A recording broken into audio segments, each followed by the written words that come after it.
네, 지난 시간에는요, 우리 첫 번째 과목인 산업안전관리론 20문제를 여러분과 저와 함께 했습니다. 이번 강의는 두 번째 과목인 산업심리및 교육입니다. 산업심리 교육에서는 첫 번째 문제가 보니까 하버드 학파에, 실제 하버드 학파에는 현재도 이 방법을 적용하죠. 그래서 하버드 학파의 학습 지도법을 5단계로 이래 하고 있습니다. 5단계에 해당되지 않는 것에서 5드라는 말은요, 치실 노린다 이런 건 자체가 없어요. 1단계는 우리가 준비를 하고 2단계는 교실을 합니다. 계속해서 보도록 하겠습니다. 3단계는요, 사실 총괄하는 단계예요. 그러나 하버드 학파를 이걸 보면 제가 꼭 이렇게 알아두라 그랬어요. 하버드 학파의 5단계 교습법, 1단계 준비, 2단계 교시, 3단계 연합, 4단계 총괄, 5단계 응용입니다. 이 순서를 기억하고요. 또 이렇게 하라 그랬죠. 반드시 하버드 5단계에서 틀린 것은 얘가 4단계를 총괄한다는, 총괄한다에 응용을 딱 옮겨 놓습니다. 그래가지고 이게 4번이 답이 되는 경우도 있다고 우리 필기 때 많이 제가 강조한 내용입니다. 요거는 또 어때요? 실기 필답형에도 간혹 출제되는 문제이기도 합니다. 22번째 문제를 보겠습니다. 인간의 주의력입니다. 인간의 주의력은 세 가지가 있죠. 선택성, 방향성, 변동성이 있습니다. 다양한 특성을 가지고 있는 것으로 알려져 있다. 주의력의 특성과 그에 대한 설명은 맞는 것이에요. 근데 우선 선택성, 방향성, 변동성, 이건 있으니까 지속성이라는 건 존재하지. 이건 아예 답에서 멀리시켜야 합니다. 그러면 우선 다음 시험을 대비해서 우리 인간의 주의력은 세 가지를 알아야 돼요. 변동성, 방향성, 선택성 알아둬야 되는데, 그럼 변동성이라는 것은요, 다른 말로 하면 단속성이라고도 이렇게 이야기합니다. 인간의 주의 집중은 내향과 외향이 변동한다. 내향과 외향이라는 게 존재할 수 없어요. 그래서 이건 변동성은 내쪽, 외쪽이 아니고 수시로 모든 게 변하죠. 그래서 2번도 틀렸습니다. 3번은 방향성. 인간의 주의력은 집중하는 방향은 상하 좌우에 따라 영향을 받는다는 게, 상하 좌우라기보다는요, 이것은 방향성이 1점으로 가는데 영향을 받지. 이것도 틀렸어요. 선택성은요, 인간의 주의력은 한계가 있습니다. 여러 작업에 대해 선택적으로 배우는데 오로지 하나만 할 수 없고 내가 눈으로 볼 때도 배분해서 내가 선택할 수밖에 없어. 그래서 이것이 선택성이 유일하게 맞는 말이고요. 특히 이거는 좀 어려운 문제인데요. 이거는 그러나 실제 많이 출제됐던 문제예요. 선택성이란 사람 한 번에 여러 종류의 작업을 자각하거나 수용하지 못하면 소수의 특정한 것으로 한정해서 선택한다. 그래서 소수에 대해서 한정한다. 그래서 4번이 맞고요. 방향성은 공간적으로 보면 시선 초점에 맞았을 때 쉽게 인지되지만 시선에서 벗어난 부분은 무시되기 쉽죠. 변동성은 주의의 리듬이 언제나 일정한 수준을 지키지 못하다는 것이 변동성, 다른 말로 단성성이 되겠어요. 우리 교재 2-43쪽도 있지만 2016년 10월 1일, 5월 8일, 2017년 3월 4일에도 출제가 됐었던 문제가 되겠습니다. 23번째입니다. 교육 및 훈련의 방법 중에서 다음의 특징을 갖는 방법은 보겠습니다. 어떤 교육 방법인지요? 첫째, 다른 방법에 비해 경제적이다. 볼 필요 없어요. 다른 방법이 무조건 경리적인 강의식이에요.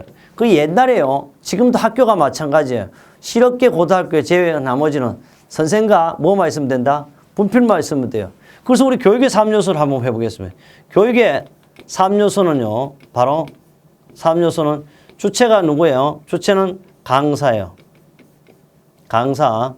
객체는 여러분의 수강자가 되겠습니다. 수강자. 그 다음에 매개체는 교재입니다. 제가 항상 이런 얘기를 해요. 교육의 3요소가 명품이라면 당연히 여러분 모두가 다 명품으로 안전 합격이 된다고 그랬어요. 왜? 강사가 명품이라고 하면 듣는 여러분도 당연히 명품이 될 것입니다. 그뿐 아닙니다. 교재도요, 1위 교재가 아니면 선택하지 않는다 이런 얘기를 제가 했어요. 또 저는요, 지금까지 살면서 36년 전부터 365일 24시간 저 전화번호와 나의 모든 것을 책 표지에 실어놨습니다. 언제든지 여러분 전화할 수 있게 만들었습니다. 제가 이런 얘기를 합니다. 어디 가서, 야, 사람들은 있잖아요. 귀한 가방이라든지 좋은 가방, 옷 같은 거 한 개밖에 없는 걸 가지고 뭐라 그래요? 바로 그것을 명품이라 그럽니다. 저는 여러분한테 명품뿐만 아니고 세계 유일밖에 하나밖에 없는 여러분 뭐야? 한정품입니다. 여러분 저의 강의 듣는 분은 세계에서 하나밖에 없는 정말 귀한 명품을 떠나서 한정품이야. 한정품이 돼야 고귀하고 값이 비쌉니다. 바로 나는 어쩌면 건설 안전기사도 세계에서 유일무이 당신 저의 강의 듣는 사람만 땄으면 좋겠습니다. 하여튼 명품 이야기를 했고요. 그래서 이것은요 바로 강의식인데 특히 다른 방법의 경제적인 강의식은요 강사에 따라서 70에서 80% 강의가 달라집니다. 그만큼 강사가 중요하다는 것을 알려드렸습니다. 저는 어디까지나 이런 얘기합니다. 정재수가 대단하지 않습니다. 그러나 정재수는 성실합니다. 정직합니다. 이런 얘기. 왜? 유일하게 365일 24시간 전화번호를 공개할 수도 없고 저의 양력까지도 다 드러내고 놓고 있습니다.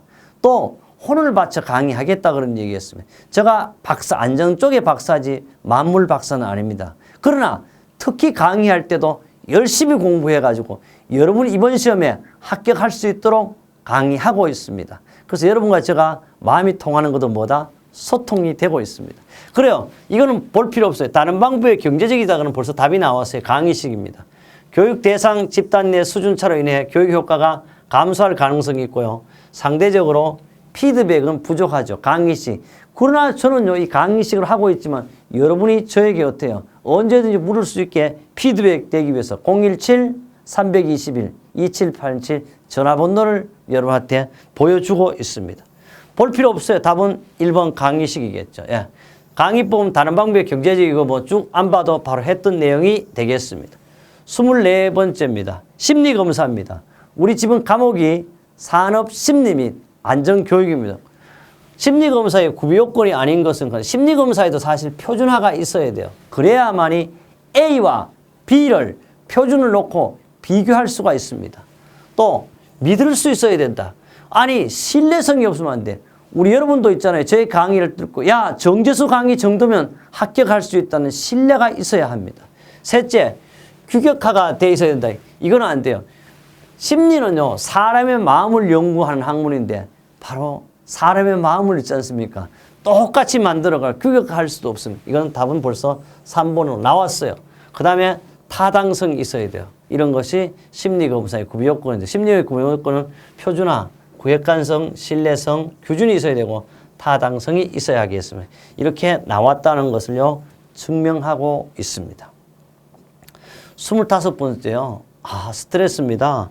제가 이렇게 표현하죠. 스트레스는 응용이다. 응용은 단면적분의 하중인데 바로 킬로그램 퍼 센티미터 자성 이렇게도 하죠. 스트레스에는요. 바로 여기 스트레스를 보니까 스트레스에 영향을 주는 요인 중에서 환경이나 외적 요인에 대한 거예요. 그럼 다시 말하면 내적 요인이 3개고 그 다음에 그 외적 요인 1개 요걸 찾아라 이 말이죠. 그럼 보겠습니다. 자존심 보이나 안 보이나? 안 보이니까 이것은 내적 요인입니다. 현실의 부정. 현실에서 있잖아요. 부적응한 것도 역시 현실에서 부적응이에요. 현실과 뭐 과거와 미래, 현재 이런 뜻이 아니고 지금 하고 있는데 적응을 못 하잖아. 그 적응을 못 하는 게 보이는 것이 아니고 내 마음이 적응이 안 돼. 역시 내적인 요인이 되겠습니다. 도전의 좌절과 자만심이니까 자만심, 자기를 존경하는 마음도 역시 내적이 되겠습니다. 직장 내 대인관계의 갈등, 이게 뭐요? 야, 부장과 이사와 또는 가장하고 이 관계 이런 걸 가지고 우리는 외적인 요인이에요. 옛날에는요, 사실 윗사람한테 찍히면 어떻게 해요? 사표내야 돼요. 요 사이도 있다 그러지만 요 사이는 어떻게 해요? 갑을이 사실 없어요. 내가 볼 때는 을이라 근데 을갑이 어딨냐고. 저는 지금 제가 강의하는데 제가 갑입니까? 을이에요. 여러분 제가 강의가 잘못됐습니다. 교재 오타가 있다 그러면 제가 꼭 이렇게 씁니다. 죄송합니다. 용서를 구합니다. 이렇게 왜? 내가 잘못했잖아. 저는 무조건 잘못한 거예요. 인정하고 있습니다. 그래서 갑을이 없는데 직장 관계에서 대인과의 관계 갈 때는 내적이 아니고 뭐다? 외적이 되겠습니다. 답은 4번입니다. 모든 것은 역시 만들어 두었습니다. 그 다음 26번을 가겠습니다. 26번입니다. 26번 보니까요. 어떤 값을 성취할 수 있는 자신의 능력에 비해 스스로의 믿음을 우리는 뭐랄까 이걸 가지고 야 어떤 값에 대해 나는 할 수 있다. I can do 이거는 뭐요? 이게 바로 자기 셀프는 지가 스스로 하는 통제하는 거고요. 자아 존중감, 자기 효능감. 헷갈리면 안 돼요. 자아 존중은요, 오로지 모든 것은 내게 다 맞다, 내가 옳다, 이런 뜻이고, 자기 효능감은요, 자기 능력을 인정해요. 야, 나는 요거밖에 안 된다, 이런 겁니다. 그래서 바로 여기 문제는 어떤 값을 성취할 수 있는 능력에 대해 스스로의 믿음, 이것은 바로 자기 효능감이 되겠습니다. 자기 효능감은요, 값을 성취할 수 있는 자신 능력입니다. 스스로의 믿음이요. 그래서 좀 더 보충학습을 했어요. 자기 효능감은요, 캐나다의 심리학자 알버트 반두라에서 소개된 개념으로 그의 행동주의적 관점의 학습 원리에 대해 잘 설명해 주어지만 제한적이며 환경과의 상호작용을 간과하고 있다고 보았다. 그리고 이러한 맥락에서 개인의 인지와 사회적 영향의 중요성을 강조한 것을 자기 효능감과 사회 인지 이론을 정립한 것이 되겠습니다. 27번째요. 생체 리듬, 바이오리듬에 대한 설명으로 맞는 것은, 바이오리듬은요, BC 2400년경에 히포크라테스가 만들었습니다. 히포크라테스는 의사이기도 하지만 철학자이죠. 바로 의사의 아버지가 히포크라테스입니다. 그래서 히포크라테스 지금도 우리나라도 의사를 하기 위해서는 반드시 히포크라테스 선서를 하게 되어 있습니다. 그 히포크라테스는요, 바로 조금 더 얘기하면 정력가였죠. 그래서 자기 부인이 아기를 놓을 때 힘들어하는데 어떻게 하면 아기를 쉽게 놓을까 하기 위해 연구하다가 한 것이 바로 바이오리듬이라고 합니다. 이것은 일명요, 역사일 수도 있지만 약간의 야사가 가미되어 있습니다. 그러면요, 바이오리듬에 대한 설명 맞는 것이요. 각각의 리듬이 마이너스에서 최저점에 이르렀을 때를 위험이라, 말도 안 돼. 위험이는요, 우리 플러스, 마이너스, 위로 플러스, 이게 정이죠. 플러스, 마이너스인데, 위험이라는 것은 0에 걸리는 날이 위험이라. 그리고 이건 한 달에 몇 번? 5, 6일이 있는 거죠. 아니에요. 틀렸어요, 이건. 그죠? 둘째, 감성적 리듬은요, 영문으로 S, 센티티즘이라 맞죠? S라 표시하면 23일 아니고, 감성적은 28일로 나타난다. 23은 뭐야? 육체적 리듬, P로 나타나요. 틀렸어요, 그러니까. 세 번째요. 육체적 리듬은 영문으로 P, 맞아요. 표시하면 28일 알고 23일이라. 그 다음에 지성적 리듬은 영문으로 I, 그렇죠. 인텔리죠. 하면 표시하면 33일 주기란다. 요거 맞네요. 그래서 답은 4번인데요. 좀 더 설명하죠. 그래서 이 PSI 있잖아요. 육체적, 감정적, 지성적 리듬으로 해가 아마도 박사학위 받은 사람이 10,000명 이상은 제가 되지 않을까. 세계적으로. 우리나라도 한 10명 이상은 될 거예요. 그래서 P는 육체적 리듬은요, 청색으로 나타내요. 이거는 사실 남성을 상징하고 있어요. 청색은. 그 다음에 감성적 리듬 S는 그 여성 적색입니다. 근데 네이버에도요, 여기 맞지가 않더라고요. 어쨌든 이거는 틀림없이 학문적으로 맞는 겁니다. 네이버도 잘못돼요. 지성적은 I, 녹색으로 되어 있어요. 위험일은요, 점이나 하트형 크롭을 하는데 한 달에 한 1년에 5, 6일이 있습니다. 그래서 23일 나타내고 육체적은 감성적 28, 지성적은 33일입니다. 여러분도 있잖아요. 어떻게 돼? 지성적 리듬이 좋아야만 됩니다. 시험일날. 그러나 바이오리듬도 뭐 생년월일로 이렇게 나타내죠. 여러분도 지금도 스마트폰에 바이오리듬을 쳐가 자기 생년월일로 오늘 리듬이 어떤지 확인할 수가 있습니다. 그 다음 28번째입니다. 강의식 교육에 있어서 일반적으로 가장 많은 시간이 소비되는 것은 강의식 교육에는 4단계가 있습니다. 도입 단계, 제시 단계, 적용 단계, 확인 단계 또는 평가 단계라고 하는데 도입 단계를 준비 단계라 그러죠. 그래서 가장 많이 필요한 데는 바로 제시 단계이고요. 도입식일 때는 바로 적용 단계가 되겠어요. 꼭 기억합니다. 간단하지만 이번 시험에도 출제될 수 있는 문제다. 29번째입니다. 리더십에요, 대한 연구 방법 중에서 통솔력이 리더 개인의 특별한 성격과 자질에 의존한다고 설명하는 이유는 여기 잘 알아야 돼요. 특별한 성격이 특별한 스페셜한 성격과 자질에 의존한다고 하는데 여기도 봐요. 알아둘 게 상황적, 제한적, 행동적 하는데 바로 특질, 제한된 아니고 통상적인 특질 접근법을 가지고 우리는 특별한 성격과 자질에 의존하는 리더십입니다. 그래서 특질 접근법은요, 통솔 리더의 특별한 성격과 자질에 의존하는 거예요. 그래서 이거는 양극적 차원이고 가산적이다, 독립적이다 이렇게 이야기할 수 있고 이 문제는 처음으로 출제된 문제가 되겠습니다. 기억을 해야 되겠습니다. 30번입니다. 우리는 안전태도교육의 기본과정으로 볼 수 없는 건 안전태도교육은요. 1단계 지식교육, 2단계 기능교육, 3단계 태도교육인데 가장 중요한 거고 이 태도교육은 나의 몸에 배도록 습관화 만드는 교육이라고 그랬어요. 그래서 태도교육은요. 단계별 4단계와 6가지로 했지. 태도교육에는요. 1단계는 들었으면 어떻게 해? 바로 청취하라고 들었어요. 들었으면 2단계 어떻게 해? 이해 납득해야 돼요. 3단계 모범을 보여. 4단계 뭐요? 평가해요. 평가. 그 다음에 잘하는 사람을 상을 주고 못한 사람에 벌을 주는 이런 걸 가정을 말하는데 볼 수 없는 것은 뭐요? 강요한다 없잖아. 그럼 답이 1번이네요. 모범을 보인다는 3단계가 되겠죠. 평가한다는 4단계가 되고 이해 납득시킨다는 것은 2단계가 되겠습니다. 이 문제도 꼭 기억해. 30번 답은 1번이 되겠습니다. 그 다음에 31번 보도록 하겠습니다. 31번 조직이 리더에게 부여하는 권한을 볼 수 없는 것은 바로 리더십은요. 5가지 리더십이 있잖아요. 그래서 조직이 지도자에게 부여하는 권한은 바로 야 월급 주고 이러니까 보상적인 권한이죠. 이런 거. 보상적인 권한이 있을 수 있고요. 있네요. 그 다음에 강압적이에요. 군대에 갔으나 경찰을 갔는데 요새 이게 잘하는데 이건 강압적인 권한이에요. 합법적 권한은요. 반드시 공무원 같은 법으로 정해진 가운데 이게 합법적. 이거는 조직이 지도자에게 부여한 권한이에요. 리더자 자신이 자기에게 가진 권한, 자기 고유의 권한을 가지고 우리는 전문성의 권한. 4번이 답이 되겠고요. 그래서 지도자 자신이 자신에게 부여하는 권한은 위임된 권한과 전문성의 권한이 있습니다. 그래서 여러분도 뭐 전문적인 권한을 가져야 돼요. 첫째. 왜? 야, 저분은 우리 회사 이사는 정말 이사단을 왜 아는 게 엄청 많다. 건설안전기사도 갖고 있지 않느냐. 이래서 전문성의 권한을 가지고 있어야 되겠습니다. 기억합니다. 32번째네요. 32번.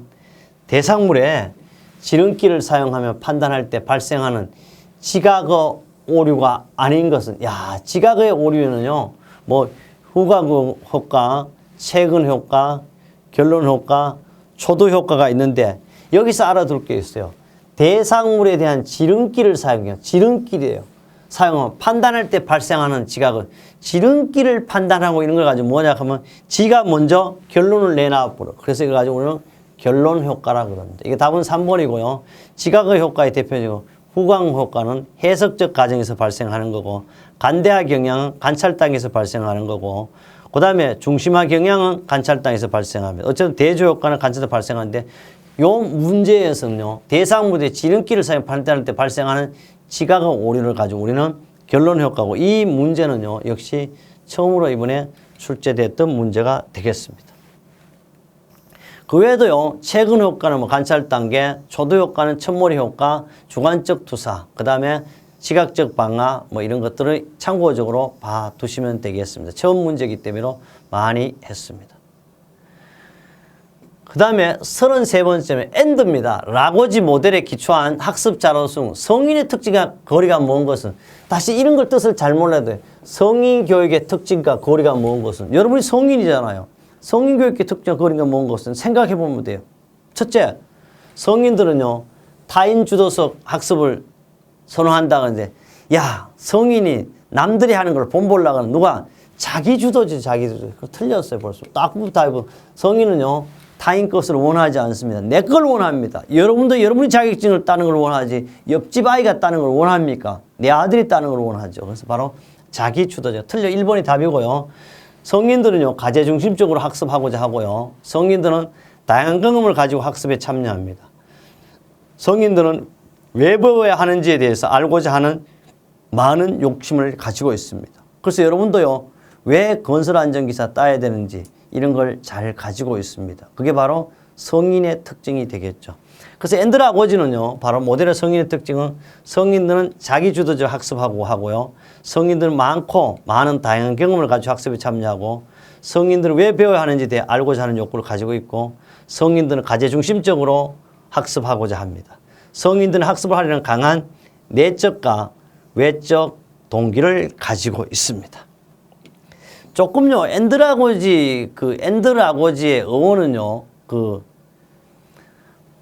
피드고지 혹은 패드고지라고 하는데 어원은 파이드와 어고지의 지도하다에서 나온 용어를 아동을 가르치는 기술과 과학의 의미로 우리는 엔드라고지라 그래요. 그래서 엔드라고지는 성인을 핵심으로 성인을 돕는 기술과 과학이라는 의미로 우리는 엔드라고지라 이렇게 어원은 이렇게 되어 있습니다.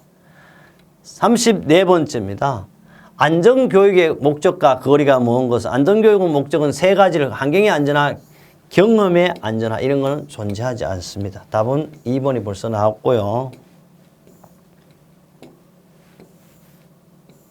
그 다음에 인간 정신의 안전과 설비 물자의 안전화 되겠습니다. 그래서 안전보건교육의 목적은 인간 정신 의식 안전화, 행동의 안전화, 작업 환경의 안전화, 설비와 물자의 안전화 되겠습니다. 그럼 35번째인데요.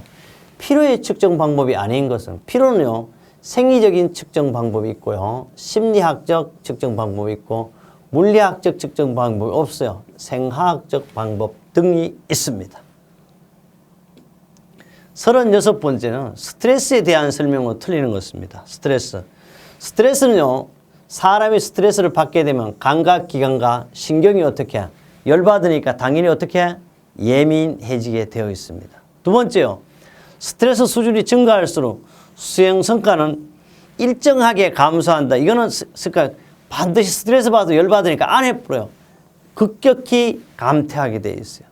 셋째, 스트레스는 환경의 요구가 지나쳐 개인의 능력과 한계를 벗어날 때 발생하고요. 넷째, 스트레스 요인은 소음, 진동, 열등과 같은 환경 영향뿐만 아니라 개인적 심리적 요인들도 포함된다. 근데 지금은요, 제가 강의하는 시간에 실제 이 내용은 2018년 4월 28일 시험 본 내용이지만 오늘 강의 날짜는 2018년 8월 1일입니다. 110년 만에 처음 더운 날씨라고 그러죠. 역시 저도 매우 스트레스를 받고 이 스튜디오는요, 열기가 엄청 팍팍 뿜습니다. 이 열기는 물론 과학적 에어컨을 시원하게 하고 있지만 여러분에도요, 뜨거운 열기로 합격의 열기, 합격의 전기를 제가 보내드리고 있습니다. 그래요. 그 다음 분들을 또 하나 보죠. 어쨌든 스트레스에 대한 여러 가지 생리적 심리 행동 반응을 보여 참고로 했으면 좋겠고요. 37번째입니다. 37번째는 인간 본성을 파악하여 동기발로 산업재해를 방지하고자 맥그르그의 X이론과 Y이론에서 Y이론으로 가장 틀리는 것은 Y는요. 바로 뭐냐 하면 맹자의 성선설이에요. X는 순자의 성악설입니다. 이 내용은 산업기사에서도 출제됐던 내용입니다. 보겠습니다. Y이론의 가정으로 틀리는 것은 목적에 투신하는 것은요. 성취와 관련되는 보상과 함수관계에 있다는데 요걸 좀 삼각형에 실제 보상은 원하지만 Y는 돈은 별로 상관하지 않습니다. 그래서 삼각형을 하고요. 근로에 육체적, 정신적 노력을 쏟는 것은 놀이나 휴식만큼 자연스럽다. 그래요. 능동적인 이거는 Y가 맞아요. 셋째, 대부분 사람들은요. 조건만 적당하면 책임뿐만 아니라 그것을 추구할 능력이 없다. 긍정적인 사항이니까 Y예요. 현대 산업에서 인간은 게으르고 태만하여 수동적이고 남의 지배받기를 이건 바로 뭐예요? X예요. 답은 4번이 나왔어요. 근데 여기도 말이 조금 애매해요. 목적에 투신하는 것. 어떤 걸 이루고자 할 때 성취와 관련된 보상과 함수관계에 있다. 근데 사실 함수관계, FX 이론이잖아요. 이런 이론은 함수관계에 있다. 이게 좀 애매하긴 하지만 완전히 틀리는 거 어떻게? 4번이 완전히 틀렸죠. 현대산업에서 인간은 게으르고 태만하여 남의 수동적이고 남의 지배받기를 좋아한다는 것은 X이론을 이야기하고 있습니다. 그래서 이렇게 완벽하지 않는 꼭 한 번씩 더 찾아봐야 된다는 걸 알고 있어야 돼요.